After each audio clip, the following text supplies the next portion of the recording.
What you're probably hearing in the background is the sweet, sweet sounds of rain smacking a windshield like it owes it money. This is 40 Minutes of Hell.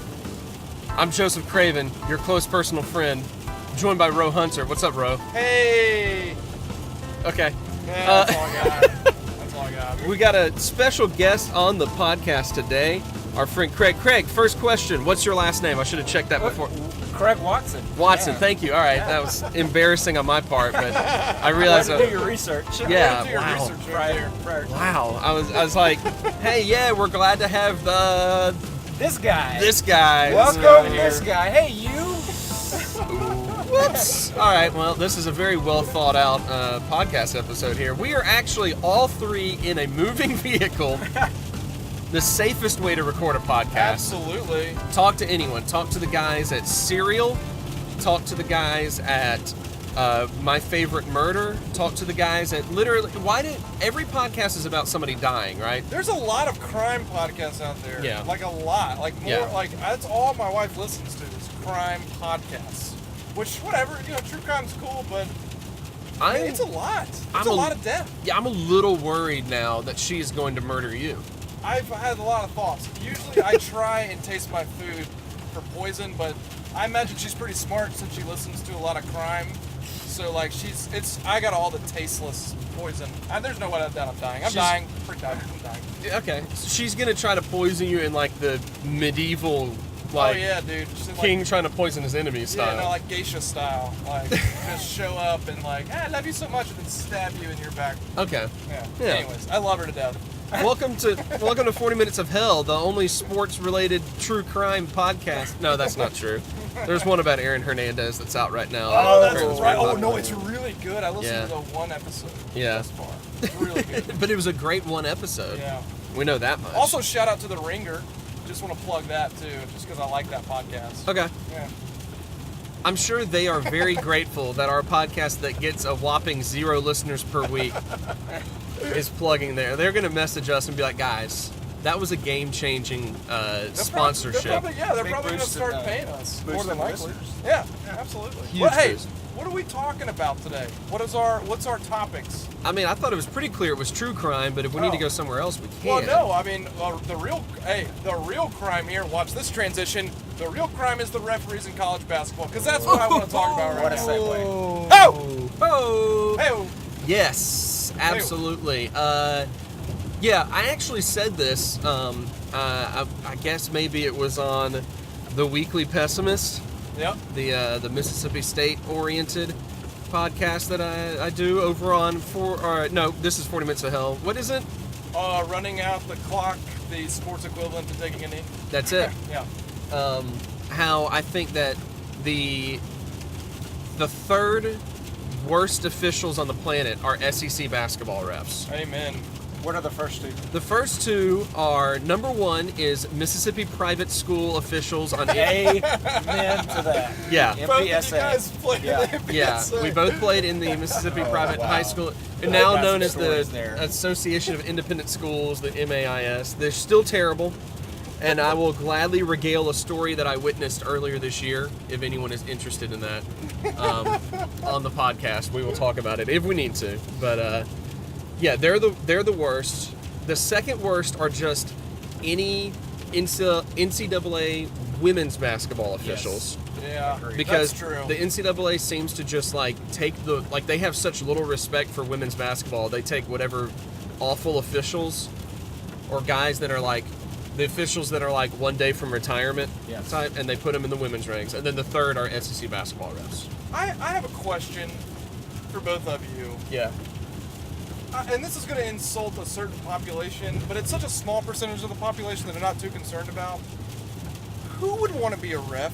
What type of person would find that attractive? Like, yeah. how do you even get into it? You know what I mean? Like, what's the career path there?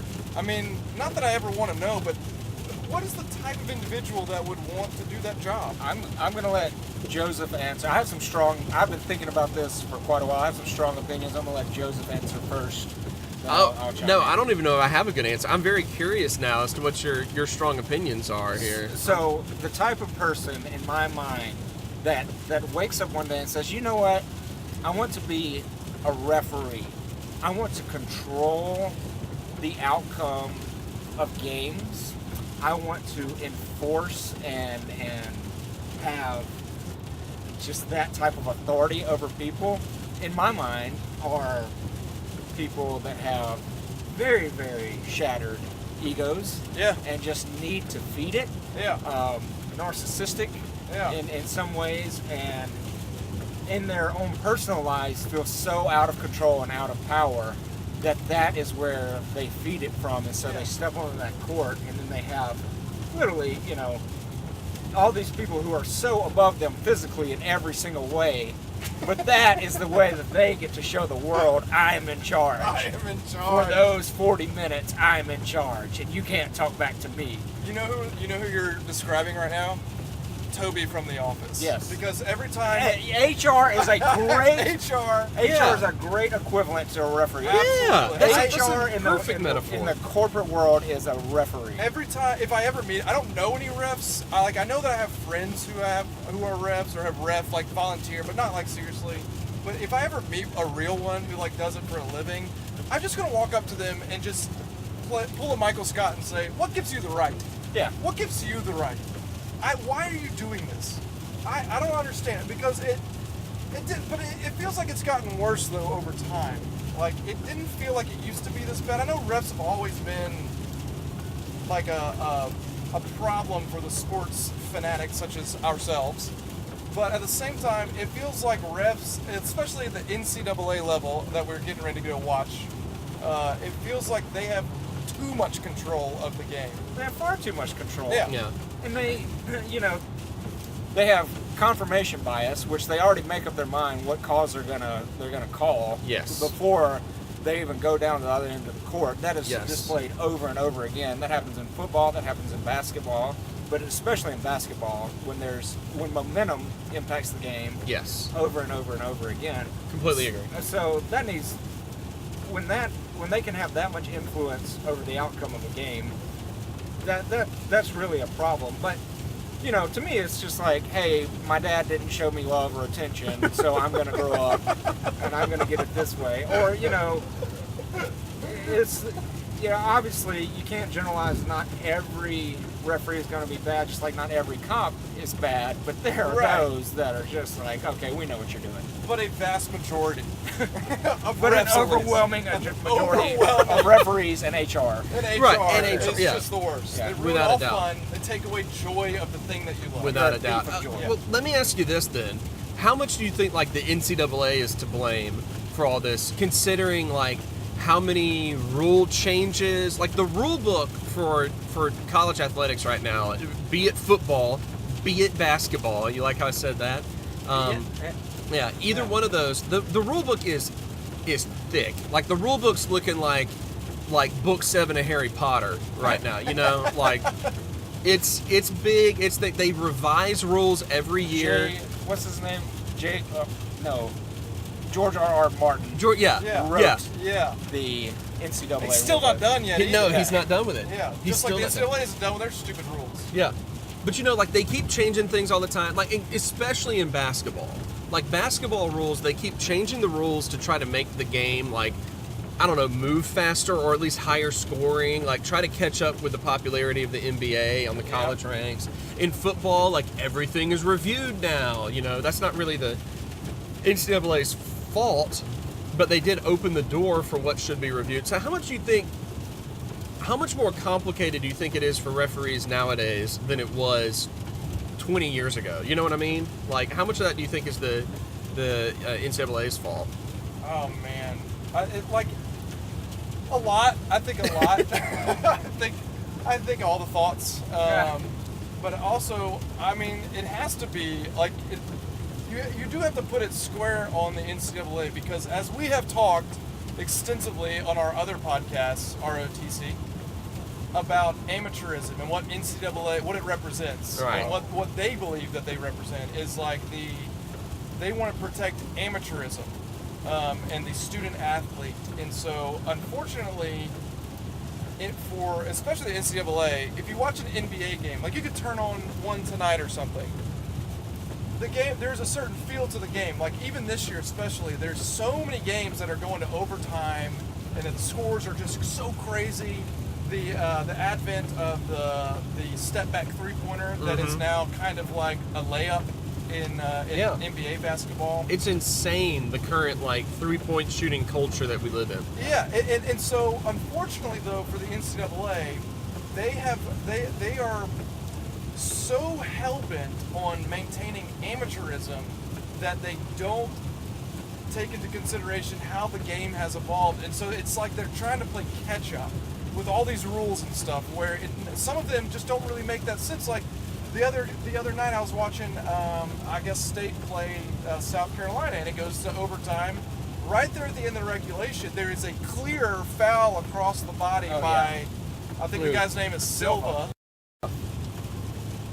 So, yeah, Silva, he did across the body or whatever, and I think they didn't call it when it was such a clear foul, and then and then it goes into overtime, and they start calling all the fouls. Right. And it takes after an entire regulation period in which they had, for the most part, just let a lot of things go. Yeah. Either way, it was a very physical game. I'm okay with that. Like I'm okay either way. If you're gonna call all the fouls, call the fouls. That's fine.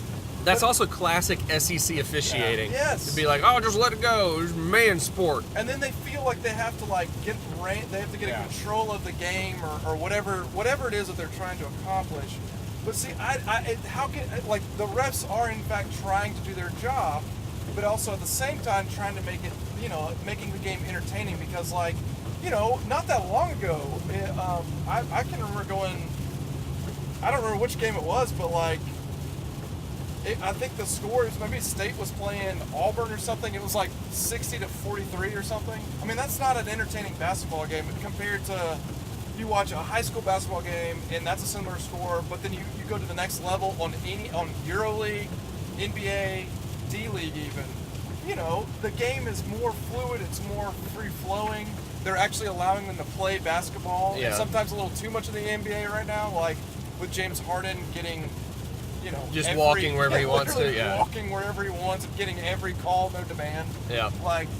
And again, I understand why that's frustrating, and maybe that's probably why with college basketball it highlights this discrepancy so much between the refs and the control of the game, where it's so obvious. It's like, let them play, just let them play basketball. I don't know. Well, to your original point of how much is the NCAA to blame. For me, the rules are getting convoluted, but also it's the lack of transparency and accountability for the refs whenever they do mess up and make so many egregious calls. It's like the SEC in particular tries to just sweep it under the rug. Yeah. This is also the benefit of doing a sports podcast with a couple of counselors. Yeah. Is that you end up with discussions about transparency and accountability, right? Exactly. And so they just try to sweep it under the rug and okay, we will address it with these officials, but you never hear anything else about it. Okay, well, how did you address it? Are they suspended from officiating a couple games? And it's fine if you don't suspend them, but how are you addressing it? Are they taking another class on officiating? Did they get their eyes checked? Because clearly they come from the Mississippi School for the Blind, as I always scream out during the games. But, that's the whole thing. It's like when something's so egregious, women's basketball, good grief. That is just hard to watch because of the officiating. And it's an embarrassment. And amateurism. When are we going to give that a break? I don't know. I don't know. Never. I had a conversation with my friend AJ about amateurism. He brought up a great point. What part about it is amateur?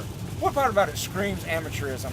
When they do the flyovers and the fireworks? Or is it the fact that Nike and Adidas is plastered everywhere? Yes. Or is it the $100 million contracts? What part of that is amateurism? NCAA, you're so innocent. And that Mark Emmert, doesn't he just look like I don't know, some kind of Ken doll sleazebag? Yes, he looks like a puppet. He looks like somebody's front man, like some mobster behind him. You are a farm league. Those kids don't have time to go to class. Yeah.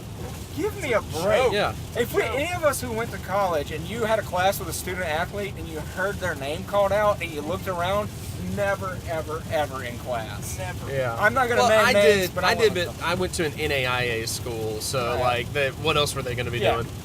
What else were they going to be doing? Anyway, I went on a little tear there. No, No, but it's so no, true. it's true. It's so true because the NCAA is sticking to a 100-year-old outdated model. Like they have not updated with the times in terms of what it is that they are quote unquote trying to protect. And we talked about this a lot. You know, you look up their original mission statement was about basically protecting athletes from being exploited by people that were trying to make money off of them back in the Oh early my early God, 1900s, right? Like they were Yeah. trying to protect because back then the athletes needed some sort of representation. Now the NCAA has morphed into the entity that is Yeah. exploiting the collegiate athlete. And yeah, I mean, you got money. It's $1 billion industry. It is Multi-billion dollar. It is $1 billion industry. Mark Emmert got a 50% pay raise this past year, and keep in mind that what do those kids get? Well, they get a free college education, so that's important. Yeah. Yeah, again, That's they're totally not going worth to it. class. Like North Yeah. Carolina proved that. They're literally writing their names on Right. pieces of paper. Yeah, Yeah. And they get a free. I love it. I made a comment on Twitter, like I don't even have Twitter followers, right? You know, like I am not a public entity. I'm not a noteworthy person. I made a comment watching the Mississippi State versus Notre Dame women's national championship game from this past year, and I was like, let us never forget that in all of this, these women that are out there competing are not going to see any of the money that's being pulled in from the ratings of the game, anything like that. yeah. Random trolls find my tweet and reply, most of the time in all caps, with, what about a free college education, huh? Wow. Yeah, you know who else got a free college education? Me. All right? And I did not have to wake up at 5 a.m. for weight training. I did not have to go to practices Also, all the why time. does that make people so mad? It's not Yeah. your money. Yeah. Right. They act like they're personally giving this money. I guarantee you all those people get so mad who are writing those tweets are like they're the big donors. No, Right. they're not. No. You're not even No. writing a $50 check. No. No. Oh my gosh. No, it makes me so upset.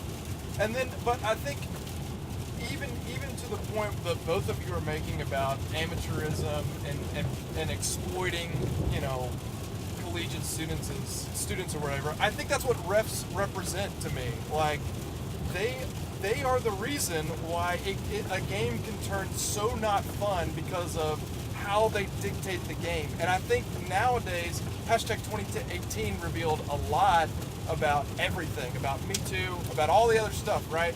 Nowadays, it's too blatant, and you can't criticize the refs. No. Nobody can. Yeah, Nobody that's the can. thing about the accountability Yeah. and transparency. Yeah. If you say anything about Why? it, Why is that? Yeah. I have yet to find a good, reasonable answer as to There's why no- we cannot say, yeah, that guy screwed it up, and everyone knows. Yeah, the NCAA is above reproach as an entity, and they showed that in particular. I mean, look at the Egg Bowl, Mississippi State Ole Miss, Yeah. where a fight breaks out. The referees messed up everything about the fight, Oh. including who to punish in the fight. when they reviewed it 100 times. Reviewed it 100 times, and they still messed it up. So what is the response? Well, like, the SEC commissioner makes a broad statement about, like, yeah, that's not good, and I'm going to talk to the schools about it. And that's it. They're going to get a talking to. That's it. Like, the players that should have been punished, like, don't get punished. The players that... It just was a jumbled mess, and it was allowed to happen because at the end of the day, no one is allowed to talk about officials or the NCAA at all. They're above... Without punishment. They're above reproach. And that Mississippi State-Alabama game where that egregious call where they took away that touchdown from Right. Kylan Hill, the entire country is talking about at halftime that just terrible call by that referee. Yet Yep. nothing is done. Nothing's Nope. done. Nothing is done. Yeah, we'll take that into consideration. What does that even mean? Okay, thanks. You don't add those points. It's like literally you could show them evidence of like poor officiating, and the response from any of them, the NCAA, any of them, SEC, whatever, they would be like, well, they're trying really hard. They're trying really hard, but it's like, okay, let's break that down. They're trying really hard. Well, most of these kids, it does affect them if they win. Like a guy like Lamar Peters right now, who we're about to go watch, and we're about to send all the positive vibes to Lamar right now. All the positive We believe prayers. Yes, we believe in you, Lamar. T's and P's. T's and P's. T's and P's to you. Let's break that down. In order for him to get to, what is it? Last year he was projected to be a first-round pick. All right. Right. Well, they didn't have the best season last year, and he didn't have the best season until the end. He finished out really, really great. They need to win in order for him to get, recognition, attention from all that kind of stuff. Because look at Duke right now, right? Mm-hmm. Look at Duke. Man, my transitions are absolutely wonderful right now. I just got to point this They're out. real good. Segues, right? I definitely know where you're going at Yes. all times. Look at the one person that he who shall not be named, because if you say him, you give him more power, and he doesn't need any more power right now. R.J. Barrett. R.J. Barrett. No, this kid Zion Williamson, there is nothing like him. There's never Right. been anything like him. Yeah, he's a freak. He's a freak. He has already, before he even got to Duke, he has 1 million followers on Twitter and Instagram and all that kind of stuff. Like, he's in high school, and he already has that huge following. He already has his name out there. That kid, only that kid, maybe a couple of other of them, can go to he could go to a Division I school or Division II school or 3 school, and he's still the #1 pick in the lottery, no matter where he goes, right? A guy like Lamar Peters, if State this year has just a mediocre year, not only does he fall out of the first round, he goes well deep into the second round, if not to be drafted at all, just because with the potential of a ref screwing up a game at the last second. Yep. That is, not only is that obviously he's being exploited because they're making money off of him, but it's also like it could ruin his career.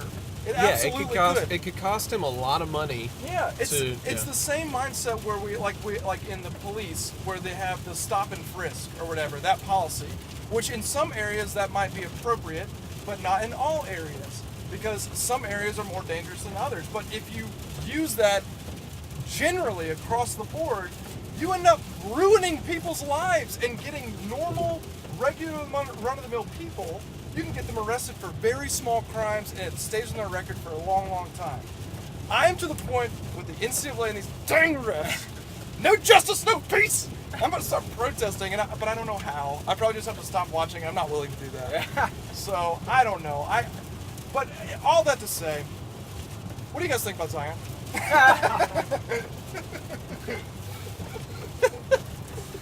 Another seamless segue, another seamless Yeah, transition. Yeah. I'm a master at it. Yeah, I can tell that. I can tell. He's nothing. He don't scare me. He don't scare He don't me. scare me. No, there's the hype machine is very, very legitimate when it comes to recruiting, when it comes to but also a lot of that, name recognition, so on and so forth. This is a question, I guess, in terms of like determining where a player can get drafted, all of that. What you're saying is really good. And something I've been thinking a lot about is, do you think that we see more hype built up, like busts, because of the hype that's built up? Because I'm thinking back, and I've been looking at, some of the drafts that you used to see. There's a really good book I was given and I read. It's called Boys Among Men. It's all about the prep to pro. That's what they call it. Era in which, late 90s, and especially once you hit the 2000s, after you had some high school straight to the pros success stories of Kevin Garnett and Kobe Bryant. Everyone wanted to get the top high school prospect above anyone else. Suddenly it used to be, for the majority of professional basketball, someone would go to a college, they'd play for 2 or 3 years, then they were #1 pick, and it was like all the historic best players of all time all did that. Yeah. Oscar Robertson was at Cincinnati for a while, then he goes and he becomes who he is. Kareem Abdul-Jabbar, Bill Walton, Julius Erving, Larry Bird and Magic Johnson revitalized college basketball. You get to the 80s, Akeem Olajuwon, Clyde Drexler, Michael Jordan, all of that. They all spend significant time in college learning how to play at a higher level, get to the NBA, have a more polished and refined game. Then you have the success of some guys like a Kevin Garnett or a Kobe Bryant who are able to make a faster transition straight into the pros. Suddenly everyone's drafting a Kwame Brown. Yeah. You know, everyone's drafting a... Anthony Bennett. Yeah, Anthony Bennett was in college. Oh, was he? I didn't know that. Yeah, Oh. yeah. Yep, and you have someone coming straight out of high school who has I feel like it's like a high risk, high reward sort of situation, and we're devaluing the experience that collegiate basketball players get and learning how to play on a higher level by spending a couple of years in college. And I think that's when you look at someone like a Malcolm Brogdon and what he's done in the NBA right now, or someone like a Chris Middleton, you know, basically anyone on the Bucks. Basically the entire Bucks are off. Yeah. But do you think that, because I think that we see a lot more draft busts because of the one and done, like find someone who was a top high school prospect who went to Kentucky or Duke for one season and then left, and draft them and try to build a team around them. And I think you see so many more players fall under that pressure. Do you think that it'd be beneficial to go after more like veteran players in terms of how you actually build a professional team? I will give you one example that was drafted last year that I think the scouts in the league and the people who know what they're doing are wising up. I don't think they're buying into the whole AAU thing anymore. The God, kid I with hope all the not. hype. I think there's one guy right now who I don't know that there's been anyone as good as him since Larry Bird, and his name is our hero, Luka Doncic. Uh-huh. Right? Luka has been a professional basketball player since he's 13 years old. Yeah. And he's from, where's he from? He's from Latvia or Serbia or Turkey. I will double check it right I now don't know. to make sure. He's from one of those Eastern European countries where they get it. You know, you think of all those Eastern European countries that produce these incredibly good basketball players. They're tough, they're gritty. He is from Slovenia. Slovenia, all right, yeah. Yeah. So you look at a guy like Luka Doncic right now and his impact on the game. His ability. He is so smart. He's so incredibly smart. That's what separates him from some of these other recruits, from like a De'Aaron Fox and people that were in that draft class. Not that De'Aaron Fox is a bad player or anything, but Luka Doncic is so far ahead of where they are at, and more and more European De'Aaron players. Fox was the year before. Was he? Yeah. I get them all so confused. Luka's a rookie right now. All right. Yeah, that's right. Yeah.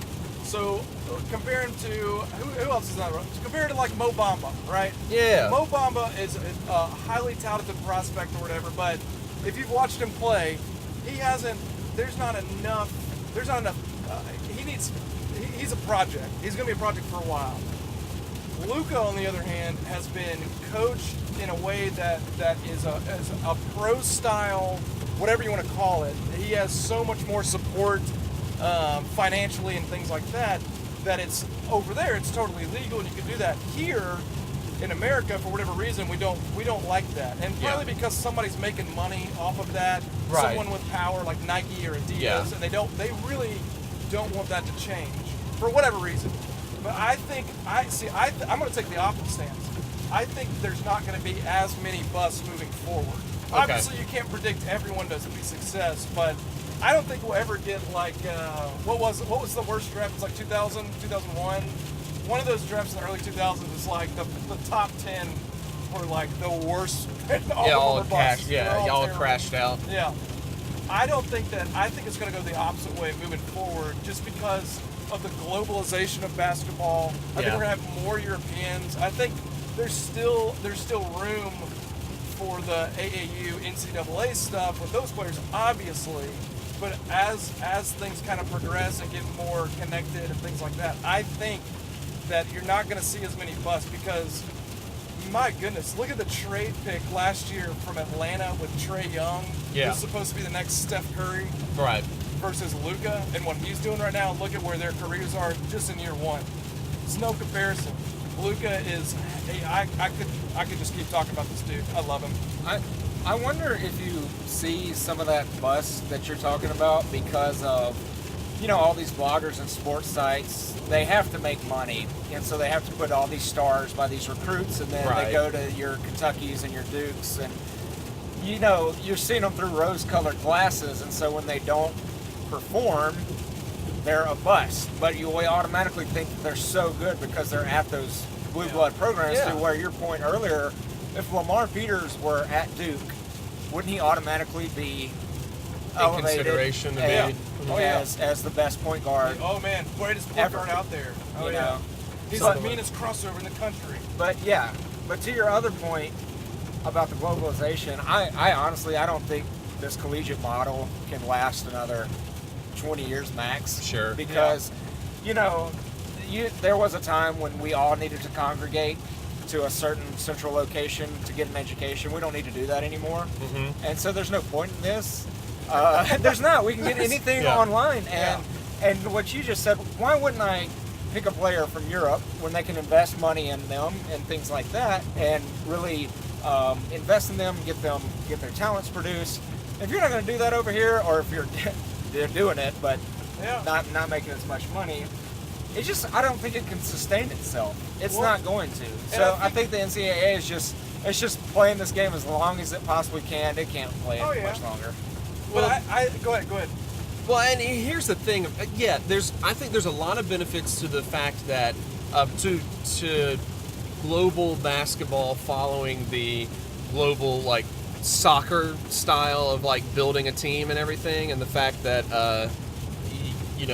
players are, if they are an up and coming player, yes, they go and get an education somewhere, but their education is separated from their athletic training, and their athletic training actually is on a professional level, so they are professionals from an early age and on. Like, there is a lot of benefit to that. Exactly what you're saying.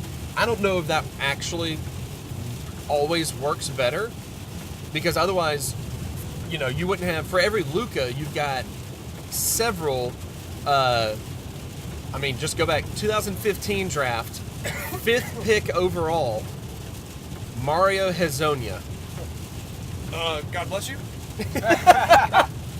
But Mario Hezonja, 5th pick overall as this very promising 6'8" shooting guard from I have him in front of me so I can remember where he, I was Croatia. Like, if you remember this, I was gonna be so impressed with you. Oh no, I know a lot about him. I just can't ever remember if he's.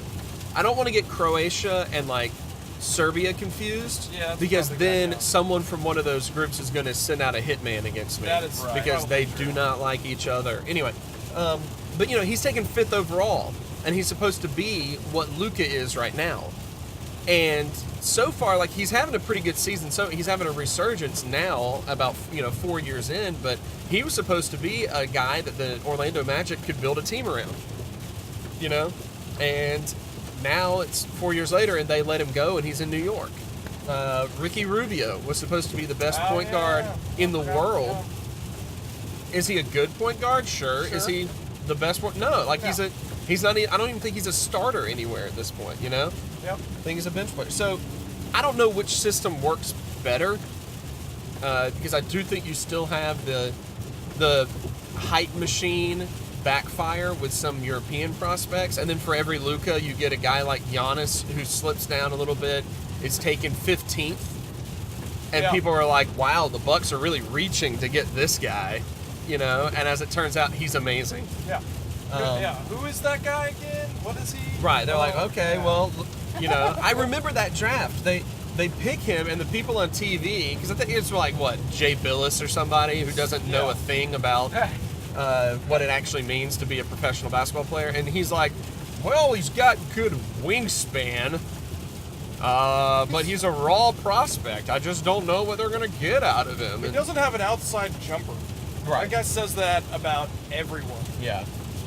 So, I don't know what works better, but I do completely agree that, we might be seeing the tail end, unless the NCAA actually does something to catch up to the globalization of all sports and the globalization of information, then, we're going to see the fall of it. It's similar to what you're seeing in big cable companies. Like, you look at Comcast, right? Comcast used to be able to do whatever they wanted to do until the internet got big enough where streaming TV became a thing.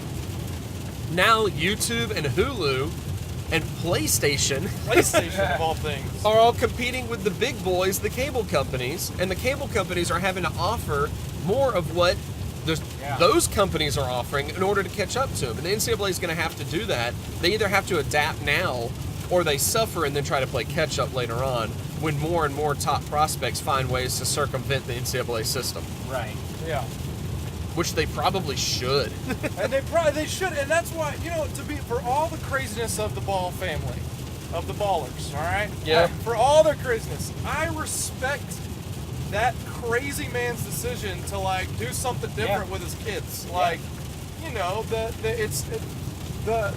the public opinion of Lamar Ball or whatever is that he's an idiot, he's outlandish, arrogant, he's crazy, he makes all this stuff or whatever, but I mean, like, come on, dude. The guy, he's trying to build hype for his kids to get them to the NBA or whatever, and it worked out for one of them, and it probably will work out for the third one. Maybe not the second one, but I respect him so much for trying to do something different, because I think if you look at like LaMelo before in high school, before he went to Europe, he was soft.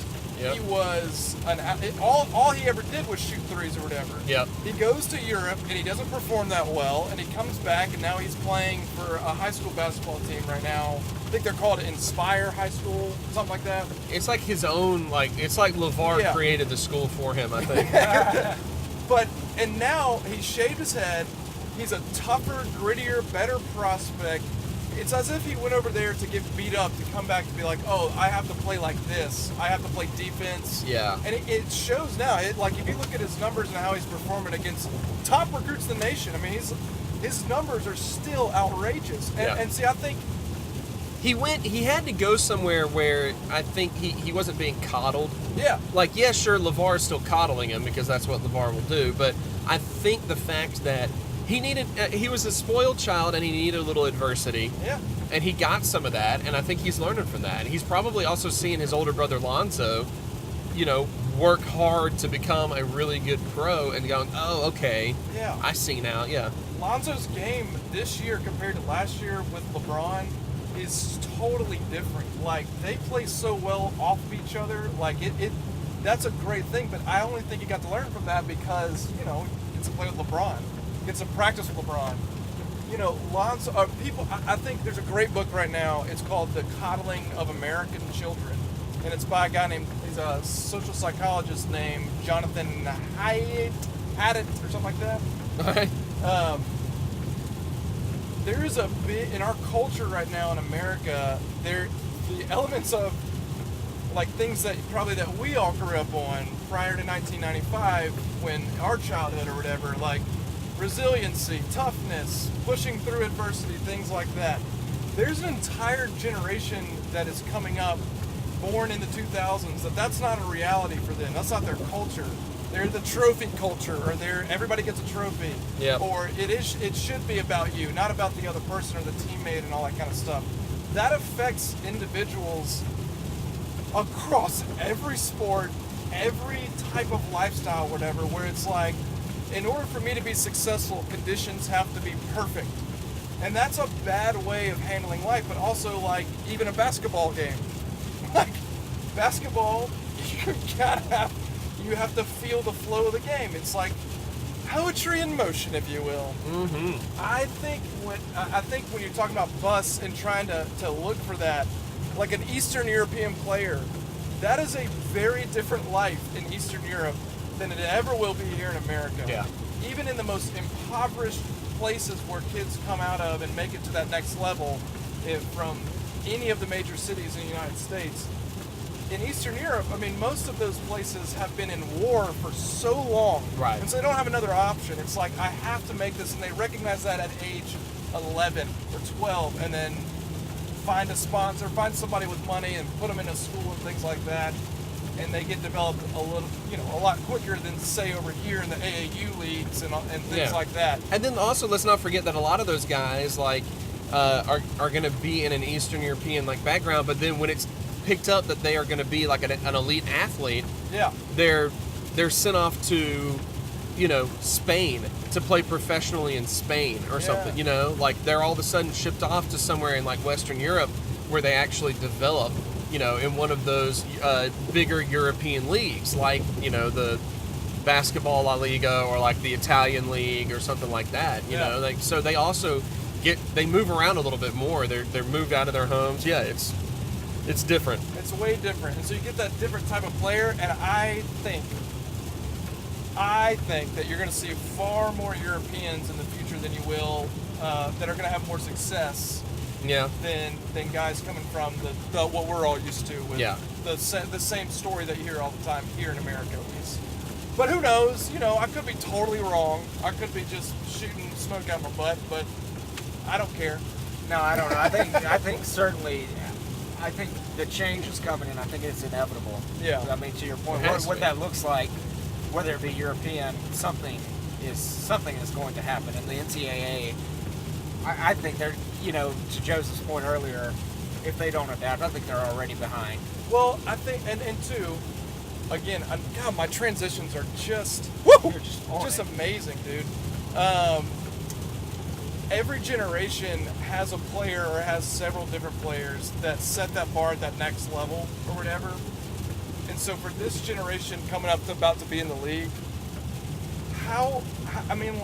if there's another Zion behind him or whatever, like how do you, I think that's the question that probably all the people in the league are asking themselves, like, how do we find that? How do we go after that or whatever? I mean, that kid, who knows? I mean, he could be a huge bust. I really doubt it. I mean, like, if you're going to sit here and say that Zion Williamson, you watch him play, do you think that if his game is not going to translate to the next level? I don't know what you watch. You're right. But like, it's scary to think what's going to be next. I'm not going to say he's going to be the best player of all time or whatever. Reggie Perry. Reggie Perry. But like, when you jump so high and you like go for a block and you like knock yourself out on the top of the backboard or whatever, like, what's next? Is somebody going to be able to Jump dunk through the arena? Yeah, is somebody going to dunk from the half court or something like that? Just fly? Space Jam dunks. Yes. Yeah, exactly. Someone's Someone's gonna actually be able to stretch their arm from across the court and dunk it in. It's just like I thought Anthony Davis was a freak show. right, You know? And he is. He is. Also is. And then I thought, wow, Giannis, my God, Yeah. like whoa. Let's not forget Karl Anthony Towns Dude, you remember like playing like last a year? point guard, right? Like 2 years ago, we were talking about the best centers on this podcast. We're talking about Karl Anthony Towns, Joel Embiid, and that rivalry or whatever. Uh-huh. Like, think about the rivalry with Zion. Who is going to be his rival? Giannis? Or Right. somebody from his draft? I don't know. It's just going to be R.J. Barrett. It's like the future of the NBA is going to be former collegiate teammates Zion Williamson versus R.J. Barrett. Yeah. And also Lamar Peters. Yeah, Yeah. and Lamar Peters. Yeah. And Q-Spin. And Weatherspoon as well. And let's not forget that, we're going to see a lot of, on the international stage in the Olympics, we're going to see Canada probably become a basketball powerhouse. Yeah. Because of how many absolutely. really, really good Canadian basketball players there are right now. Between Andrew Wiggins, R.J. Barrett, for example. Like, I don't know. It's very interesting. Here's Drake's from Toronto. Well, we had a Drake reference, so it's time to shut down the podcast entirely. Not just in this episode. I mean, we're going to close out the podcast. We're going to retire from it. We got the Drake curse on us right now. I'm so sorry I brought Yeah. his presence among us. Oh, well. This is something interesting. You know, I was looking at a few stats while Ro was preaching. But I was looking up a few stats from that 2015 draft that featured 5th pick overall Mario Hezonja. That was the draft that had a bunch of Kentucky players in it. Like a bunch. Like Yeah. Karl Anthony Towns, for Yeah. example. And so, you want to talk about name recognition in affecting a draft? Right. Okay. Let me pull up the whole list of And this the is just draft. 2015, right? This is the 2015 draft. Yes. I'm going to pull up the entire list of when people were taken. Give me just a second. There we go. So Karl Anthony Towns goes first overall out of Kentucky. Okay. Let's not forget that Karl Anthony Towns didn't start at Kentucky. He was not a starter. Okay. He wasn't? What? No. Trey Lyles started most of the games. Oh my gosh. Trey Lyles, who was taken 15th overall in that draft. What? Do you know who was taken 13th overall in that draft? Out of Kentucky, Devin Booker. So you've got 13th and 15th coming out of Kentucky. Again, really being picked because of the name on their Right, jersey, because yeah. Trey Lyles averaged a whopping 8.7 points per game in Kentucky. Oh my God. Devin Booker becomes, one of the best two guards in the NBA. Trey Lyles is currently still a dude that comes off the bench. Yeah. And is on his second team in his career so far, right? Willie Cauley-Stein is actually picked 6th overall in the My 15 draft. Gosh. He's on my fantasy team right now. He's having a good year for the Kings. Good. Well, good for him. Yeah. Trey Lyles is... No, I'm sorry. Trey Lyles was picked number 12. Trey Lyles was picked before Devin Booker. That just feels so egregious. Mm-hmm. I know. It's insane. But again, they have that Kentucky on their jersey, and it affects a lot of things. In that draft, though, number 4 and number 5, 2 European players. One from Latvia, one from Croatia. The Latvian, of course, being Kristaps Porzingis, Yeah. who is He's all a right. unicorn. He's all right. He's a unicorn. But yeah, I think you're at, the name on your jersey affects tremendously when it is that you actually Absolutely. get picked, regardless of how great a pro you actually are. Stanley Johnson was it? Oh, yeah, he was Arizona. That's right. Cameron Payne. You remember Cameron Payne? Yeah, Cameron Artis Payne. Where is he now? Cameron- Artis Payne. Cameron Artis Payne? I don't know. He was a football player. So I Where's forget.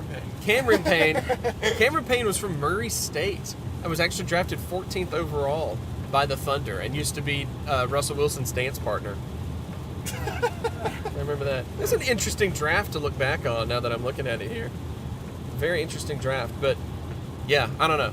The name recognition, I think, goes a long way in all this. Sorry, I got lost. My point got lost by the fact I was distracted by players like Cameron Payne and Stanley Johnson and Kelly Oubre. And Kelly Oubre. 2015 draft. Weird draft. Hey, real quick. Yes. Because we're about to pull up. Before, in a minute, before we finish this episode. How bad are the Wizards though? I didn't see that one coming. That's the surprise of the NBA this year. Yeah, for me, they're it's collapsing they're wholeheartedly. Wholeheartedly. I did not predict them to be a full rebuild, all that kind of stuff. They are so terrible. The reason I thought of him because of Kelly Oubre. Mm-hmm. I thought Kelly Oubre was good at one point, and I drafted him in my fantasy, and he's the opposite of good. In fact, he's bad. Not great at all. How's he been doing though since, didn't he get traded? Didn't Yeah. the Wizards ditch him? He went to the Phoenix and then is doing okay or something like that? He's doing as best you could if you played for Phoenix. Yeah, that's There you another surprise. How is Phoenix still not getting it together? They've got one of the best two guards in the NBA. They've got the future true big man stud in DeAndre Ayton, and they're just not. They're not. not. Yeah, they are. Maybe they might be also, that conspiracy that teams sabotage their seasons to get that number 1 lottery pick.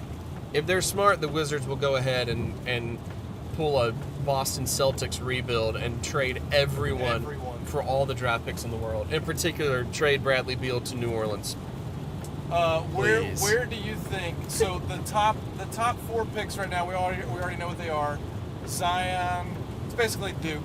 So those 4 players, yes. right? Zion, Cam Reddish, RJ Barrett, and the point guard that everybody forgets. Who cares? Yeah, it doesn't matter. Where do you think that at least those 3 end up? Where do they go? Where do you think?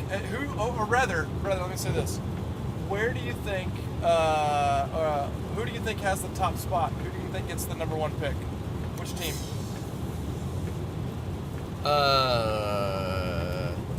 Geez, that's hard to say because you're not just talking about who tanks. It's yeah, I don't know. Do you? I'm gonna say because it's just how it's gonna go. It's gonna be Cleveland. They will get the number 1 pick. Do they have a pick for this year though? They have their own. Okay. Yep. I wasn't sure if they had traded it away or not. Yeah, no, they have that lottery pick or whatever, and they are obviously horrible. They are so bad. But imagine that. They have the potential to get another game-changing player, and they also, they'll screw it up. They will absolutely not put a team around him. They'll just make them. It's Dan Gilbert's team. It's going to happen. I think that Cam Reddish goes to Brooklyn, and I think R.J. Barrett somehow will land in Toronto. Somehow. Oh, okay. I don't know how. I think if the Suns continue to be bad, if they get like Barrett or Reddish, then that's going to be like the final piece of like their young core, and they suddenly become the next Warriors. Yeah. In terms of like the draft. Oh yeah. And like the balance, because the question also is which teams actually like work. Like where do these players actually work? Oh man. Where could they land in which That's they wouldn't be crushed? We got to do a whole other episode for that one. No doubt. Maybe on the drive home later on. Yeah, maybe like that. If we're not all depressed. Last we won't thing, be positive vibes. Yeah, positive vibes are now. What are our Positive. predictions for this game that we're going to the greatest rivalry in all sports? Or at least in Mississippi?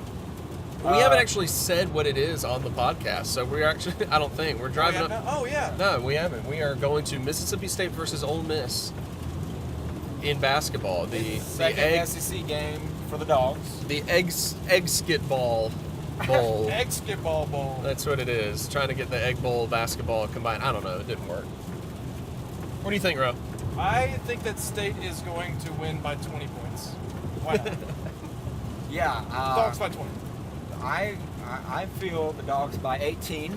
Hey, all right. Okay, all right. I see what you did. I feel that my boy Headshot Peters is going to have a nice solid game of, I think he's going to have a double-double. I think he's going to have a good 10 assists and 10 blocks. yes. Just come out of nowhere. Yes. And I think Q Spoon is going to be hot today. Q Spoon, aka The Truth, is going to be pretty hot today. He's feeling it. So that's my prediction. I like it. I'm looking for a big performance out of Eric Holman to exploit a weakness in the Ole Miss Rebels, that being their interior play in general, but especially interior defense. And so I think that's a deciding point. It would end up being a hard-fought 50-point victory for Mississippi State. No, I'm just kidding. 50-point victory. That will make me so happy. Yeah, a hard-fought victory, but I think the Bulldogs are thirsty for a rebound after sleepwalking through their SEC opener against South Carolina, which I do mean sleepwalking because that game started at 9 p.m. Eastern time. Jeez. Who starts a game at 9 p.m.? Dumb. What scheduling genius? What scheduling genius came up with that one? Sorry, that jumped into a stand-up routine. It sounded like in my head. What's the deal? What's the deal with schedule? With 9 p.m. tip-off times? We'll see what happens in the game. Obviously, by the time this episode really is even released, the game will be done. So we may or may not look like idiots. But either way, it's been fun, I think, to talk. I've had an enjoyable time. I want to say thanks for having me, letting me comment on things I have no business commenting on. This has been by far You're in a welcome company. Hey, that's podcasting. The most fun traveling podcast I've ever done. Certainly, the only moving podcast I've ever done. Oh, for sure. man. Thank you, Ro, for not wrecking while podcasting. I was really hoping because we could have gone viral. This would have raining become so hard, and you've been going on some good rants. Look, that's we good finally get to our dedication. destination, and it's finally let up. Yeah. To where we can hear each other. Exactly. Talk. I don't know what the sound quality is even going to be on this episode. It could be absolute trash. There's no way I could have kept concentration enough to carry on coherent thoughts while the rain, but you did it, man. You did. Good for you. Well, coherent's a bit of a stretch. I was paying more attention to the road part of the time than you were, and I'm proud of you. We were about to become our own true crime podcast based on how did Roe kill his two companions in this car. Well, I'm going to be honest, guys. I'm pretty much the hero this car needs, okay? Yeah. Oh. Not the hero this car wants. Not all the hero heroes it wear needs. capes. Yeah, not all heroes wear capes, and certainly don't have utility belts. They wear Mississippi State gear. So go Dogs. We gotta find parking. Where should we park? Listeners, tune in. Listeners, tweet at us right now. tweet at us your parking suggestions. Oh man. Let's go. We're gonna try College View. If not, we can always try the bookstore. If not, that's true. This makes great material. It does. It does. The worst part about podcasting is ending it. I don't know how to end.